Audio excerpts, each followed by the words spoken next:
بسم اللہ الرحمن الرحیم الحمد للہ رب العالمین والصلاة والسلام علی سید الانبیاء والمرسلین اما بعد فاعوذ باللہ من الشیطان الرجیم بسم اللہ الرحمن الرحیم۔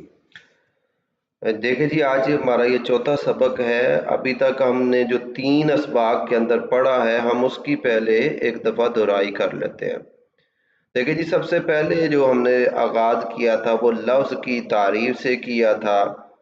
پھر اس کی 2 قسمیں ہم نے بنائی تھی۔ ایک قسم تھی بامعنی الفاظ، جن کو الفاظ مستعمل بھی کہتے ہیں، اور ایک بے معنی الفاظ، جن کو لفظ محمل بھی کہتے ہیں۔ اب اس کے بعد جو ہماری بامعنی کی قسمیں تھیں وہ ہم نے پڑھ لی تھیں۔ اس کی 2 قسمیں تھیں، ایک ہمارے پاس مفرد آ گئی اور ایک مرکب آ گئی۔ مفرد کی جو پھر ہم نے 3 قسمیں مزید پڑھ لی تھیں، ایک اسم پڑھی تھی، ایک فعل پڑھی تھی اور ایک حرف پڑھی تھی۔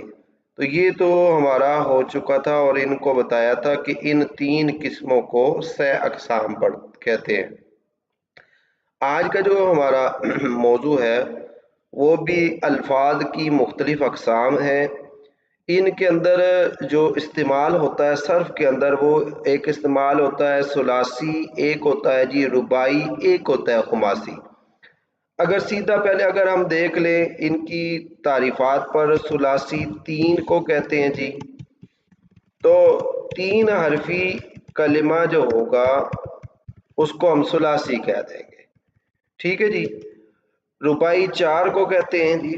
تو اب جو 4 حرفی کلمہ ہوگا وہ پھر رباعی ہوگا، اور خماسی عربی میں 5 کو کہتے ہیں، تو جو 5 حرفی کلمہ ہوگا اس کو ہم خماسی کہتے ہیں۔ تو پھر دیکھ لیں کہ 3 حرفی کلمہ ہوگا تو یہ ثلاثی ہوگا، 4 حرفی ہوگا تو رباعی ہوگا، اور 5 حرفی کلمہ ہوگا تو یہ جو ہے پھر اس کو خماسی کہہ دیں گے۔ تو پھر دیکھ لیں کہ 3 حرفی کلمہ ہوگا، ساتھ ساتھ آپ پڑھتے جائیے گا، تو یہ ثلاثی ہوگا۔ 4 حرفی کلمہ ہوگا تو یہ جو ہے رباعی ہوگا، اور 5 حرفی کلمہ ہوگا تو اس کو آپ خماسی کہتے ہیں۔ یہ بار بار آپ نے یاد کرنا ہے جی، اگر اس کو رٹا لگانا ہے جی، 3 حرفی کلمہ ہو ثلاثی، 4 حرفی کلمہ ہو رباعی، 5 حرفی کلمہ ہو تو یہ خماسی۔ جب آپ نے صرف پہلے اس کو یاد کرنا ہے بار بار کہ جی ثلاثی، رباعی، خماسی، ثلاثی، رباعی، خماسی، 3 حرفی کلمہ جی ثلاثی، 4 حرفی کلمہ جی رباعی، 5 حرفی کلمہ تو آپ کا جی یہ خماسی ہو جائے گا۔ اس کو یاد کرنے کے بعد اب جو ہے آپ سبق پہ آ جائیں۔ آج چونکہ ہمارا سبق نمبر یہ 5 ہے، تو پہلے تقریباً 3-4 سبق ہم نے اکٹھے کر لیے ہیں۔ سبق نمبر 5 کے اندر ذرا ہم دیکھ لیتے ہیں، چند اصطلاحات آپ دیکھ لیں۔ دیکھیں، سب سے پہلے آپ نے حرف علت یاد رکھنا ہے۔ حرف علت کو انگلش کے اندر واول کہتے ہیں۔ حرف علت 3 ہیں، واو، الف، یا۔ ان کے علاوہ جتنے بقیہ حروف ہیں ان کو تمام کے تمام کو حروف صحیح کہتے ہیں۔ تو عربی کے جو حروف ہیں کم و بیش 26 حروف ہیں، ان میں سے 3 حروف علت ہیں، اور بقیہ جو ہے حروف 23 کے قریب جو ہوں گے وہ حروف صحیح ہوں گے۔ اس کے علاوہ اس کے اندر ایک استعمال ہوتا ہے جی وزن کرنا۔ یہ صرف کی ایک اصطلاح ہوگی، اس اصطلاح کو بھی آپ نے مد نظر رکھنا ہے کہ جی بار بار کہیں گے کہ جی اس کا وزن کرو۔ وزن کرنے کا مراد کیا ہوگا؟ دیکھیں، کہتے ہیں کہ کسی کلمے میں حرف اصلیہ اور زائدہ کی تعداد معلوم کرنے کو وزن کرنا کہتے ہیں۔ یاد رکھیں کہ عربی زبان کے اندر بڑی وسعت ہے۔ انگلش کے اندر تو آپ نے جیسے گڈ کے معنی دیکھنے ہیں، آپ ڈکشنری پہ کہ GOOD گڈ پہ آپ گئے، آپ کو اس کا جو ہے وہ معنی معلوم ہو جائے گا، ٹھیک ہے جی۔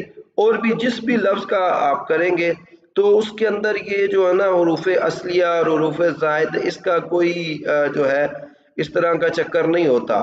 آپ وہ لفظ لے کر جا کر ڈکشنری میں اس مقام پر جائیں، نیچے آپ جائیں گے تو اس کا معنی ہو جائے گا، مل جائے گا آپ کو۔ لیکن عربی کے اندر تھوڑا سا ذرا مختلف ہے. وہ تھوڑا سا مختلف اس اعتبار سے ہے کہ عربی کے اندر کچھ الفاظ اس کے اصلیہ ہوں گے اور کچھ الفاظ اس کے زائد ہوں گے. تو یہ جو ہم نے ثلاثی، رباعی، خماسی پڑھنی ہے، ان کی مزید کچھ اقسام بھی بنے گی اور اس میں حروف اصلیہ بھی ہوں گے، حروف زائد بھی ہوں گے. ابھی اس کا جو فارمولہ آپ لوگ ذہن میں رکھ لیجئے کہ حروف اصلیہ ہوتے کیا ہیں، جن کو روٹ ورڈ لیٹر کہتے ہیں جی، اصل جو حروف ہے. اس کی یہ ڈیفینیشن کر رہے ہیں جی، وہ حروف جو کلمے کی تمام گردانوں میں پائے جائیں اور وزن کرنے میں فا عین لام کے مقابلے میں آئے، انہیں مادہ بھی کہتے ہیں.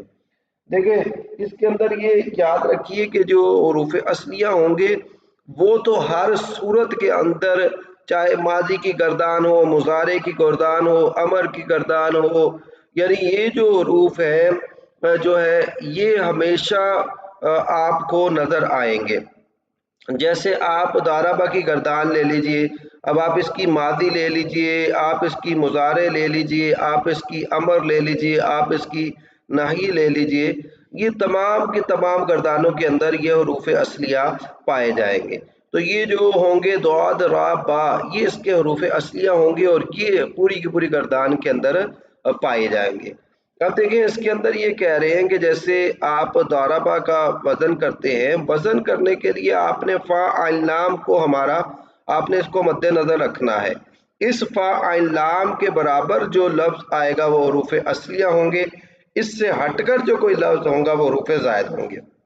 مثلا آپ یہ دیکھ لیجئے ضربہ، یہ اس کا وزن کرتے ہیں تو فعل اس وزن پر آئے گا. اب ضاد فا کے مقابلے میں، را عین کے مقابلے میں، اور جو با ہے وہ لام کے مقابلے میں آیا. اب معلوم ہوا کہ اس ضربہ لفظ کے اندر جو ہے یہ تمام کے تمام حروف اصلیہ ہیں، زائد نہیں. اب اس کی جو وضاحت کر رہے ہیں کہ ایک صیغے سے عربیوں میں مستعمل ممکنہ تمام صیغے بنا لیے جانے کے بعد انہیں واحد، تثنیہ، جمع، مذکر، مؤنث، حاضر، غائب ترتیب کا لحاظ رکھتے ہوئے ایک ساتھ ذکر کرنا گردان ہے. بھائی ایک ہی جو لفظ گردان کا مطلب ہوتا ہے کہ بار بار ایک جو چیز آ رہی ہے.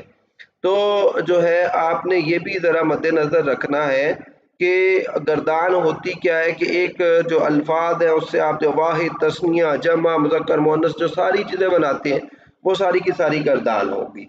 دیکھیں حروف زائد کی جو آپ کو تعریف بتا رہے ہیں کہ حروف زائد وہ حروف ہیں جو کلمے کی تمام گردانوں میں نہ پائے جائیں اور وزن کرنے میں فا عین لام کے مقابلے میں نہ آئیں. تو پہلی بات یہ کہ اس کے اندر جو زائد ہوں گے وہ فا عین لام کے مقابلے میں نہیں ہوں گے، اس سے ہٹ کر ہوں گے. فا عین لام سے جو ہٹ کر ہوگا وہ پھر کہتے ہیں حروف زائد ہوگا. جیسے اب اس مثال کے اندر دیکھ لیجیے، آپ کو نظر آ رہی ہے جیسے اکرما برودن افعلا. تو اب دیکھیں اکرما کے اندر جو ہے الف کے مقابلے میں آ رہا ہے، کاف فا کے مقابلے میں، را عین کے مقابلے میں، اور میم لام کے مقابلے میں آ رہا ہے. اب آپ کو دیکھیے کہ یہ کاف، را، میم یہ تو فا عین لام کے مقابلے میں آ رہے ہیں. یہ حمزہ جو آپ کو نظر آ رہا ہے یہ فا عین لام کے مقابلے میں نہیں آ رہا. جب نہیں آ رہا تو یہاں حمزہ زائد ہوگا. یہ بات ذرا آپ نے ذہن میں رکھنی ہے. اچھا اس کے اندر جو ہمارے پاس جو میزان ہوتا ہے، ترازو ہوتا ہے جس پہ آپ نے حروف اصلیہ اور زائد کو دیکھنا ہے، وہ دیکھیں کہ صرفیوں نے کلمے کا وزن کرنے کے لیے 3 حروف کا انتخاب کیا ہے، فا عین لام، انہیں ہی میزان کہتے ہیں. اب جس کلمے کا آپ نے وزن کرنا ہے، جو بھی کلمہ دنیا جہاں کا، اس کو موزون کہتے ہیں. دیکھیں وہ جو ہمارے پاس ترازو ہو جاتا ہے اس ترازو پہ آپ دنیا جہاں کی چیزیں آپ تولتے ہیں. مثلا ٹماٹر جو ہے وہ اس کا آپ نے وزن کرنا ہے، اور میزان کیا ہوگا، وہ جس پر آپ تول رہے ہیں. تو آپ جو کہ اس پہ ریکارڈنگ 10 منٹ کی ہوتی ہے، آپ یہاں موزون تک ذہن میں رکھیں. مزید پھر اس کی اگلی جو چیزیں ہوں گی میں پھر اگلے لیکچر کے اندر بیان کر دوں گا.